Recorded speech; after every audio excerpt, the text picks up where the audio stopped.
একটি উচ্চাকাঙ্ক্ষী রাজনৈতিক দল ৭১ যাদের ভূমিকা বিতর্কিত ছিল, বাংলাদেশের জন্মের সাথে যাদের কোনো ভালো ভূমিকা ছিল না, বরং তারা নিষ্ক্রিয় থাকলেও কিন্তু কোনো সমস্যা হতো না, বরং তারা আমাদের মুক্তিযোদ্ধাদেরকে খুঁজে খুঁজে বের করে ধরে দিয়েছিল হত্যা করার জন্য হানাদার বাহিনীর কাছে। এখানেই দায়িত্ব শেষ করেনি, তাদের কুকর্ম আরো দীর্ঘায়িত ছিল। আমাদের মা বোনদেরকে ধরে তারা হানাদার বাহিনীর হাতে তুলে দিয়েছিল। গত ১৬ বছর যারা আওয়ামী ফ্যাসিবাদের সাথে একাকার হয়ে রাজনীতি করেছে, সেই রাজনৈতিক দল তারা ইতিমধ্যেই সোশ্যাল মিডিয়ায় বিএনপির বিরুদ্ধে ব্যাপকভাবে প্রোপাগান্ডা ছড়াচ্ছে। আপনারা জানেন, তারা মনে করে আওয়ামী লীগ একটি পলায়নপর দল, আর বিএনপির জনপ্রিয়তাকে যদি ধ্বংস করে দেওয়া যায় তাহলে তারা ক্ষমতায় চলে আসবে।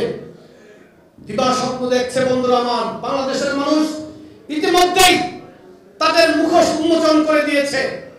ঘরে ঘরে গিয়ে মা বোনদেরকে বিভ্রান্ত করে আপনারা মা বোনদেরকে বলবেন, অপরিচিত কোন মহিলা যাতে কারো বাড়িতে গিয়ে কোন মা বোনদেরকে বিভ্রান্ত করতে না পারে, এজন্য মহিলাদেরকে ঘরে ঢুকতে দিবেন না আপনারা বন্ধুরা আমার। আরেকটি কথা হচ্ছে, মসজিদগুলোকে তারা তাদের পার্টি অফিসের মতো ফ্রি স্টাইলে ব্যবহার করে। মসজিদে গিয়ে যদি তারা কেউ তাদের দলের পক্ষে বক্তব্য দেওয়ার চেষ্টা করে, মসজিদ থেকে আপনারা বের করে দিবেন বন্ধুরা আমার। আরো গুরুত্বপূর্ণ হচ্ছে, তারা লক্ষ লক্ষ বট আইডি তৈরি করেছে বিএনপির বিরুদ্ধে প্রোপাগান্ডা করার জন্য। আপনাদের দায়িত্ব কি? ফেসবুকে আপনাদের নাই? প্রত্যেকের এখানে আইডি রয়েছে। ফেসবুকের আইডির কাজটা কি? আপনারা নিজের ছবি আপলোড করবেন, কোথাও দাওয়াতে গিয়ে খাবারের ছবি তুলে আপলোড করবেন, শুধু এটাই দায়িত্ব? শুধু এটাই দায়িত্ব নয়, নির্বাচন পর্যন্ত আপনাদের মূল দায়িত্ব হচ্ছে আপনারা আপনাদের সোশ্যাল মিডিয়ার যে সকল পেজ রয়েছে, আইডি রয়েছে, সেগুলোতে দলের পক্ষে প্রতিনিয়ত আপনারা কিন্তু দলের পক্ষে ক্যাম্পেইন করবেন। যুবদলের সংগ্রামী সভাপতি প্রতিদিন কমপক্ষে ২-৩ ঘন্টা তিনি সোশ্যাল মিডিয়ায় ব্যয় করেন। আপনার তার পেজ এবং আইডি থেকে দেখবেন প্রতিদিন কি পরিমাণ পোস্ট দলের পক্ষে তিনি শেয়ার করেন এবং নিজের পোস্ট সবসময় আপলোড করেন। আপনাদের এখানে প্রত্যেক দায়িত্বশীল নেতা, এখানে কিন্তু কোনো কর্মী নেই। আপনার যুবদল কোনো কর্মীরা করে না, যুবদল হচ্ছে নেতাদের সংগঠন। ছাত্র করেন, নেতা হয়ে তারপরে যুবদল করতে এসেছেন আপনারা।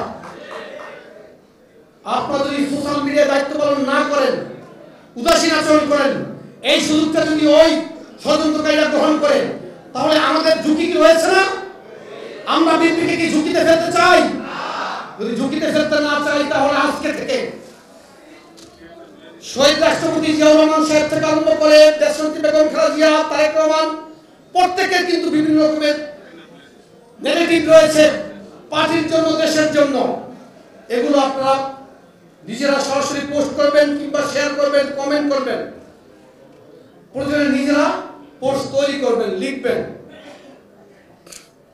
আজকে থেকে আপনারা যদি এই দায়িত্বটা পালন করেন, প্রত্যেকেই সারা বাংলাদেশে যে যুবদল রয়েছে, ছাত্রদল রয়েছে, স্বেচ্ছাসেবক দল রয়েছে, গোটা বিএনপি পরিবারের যে নেতা কর্মী রয়েছে, তার প্রত্যেকে যদি সোচ্চার হয়, তাহলে এটা কোনো কঠিন কাজ নয়।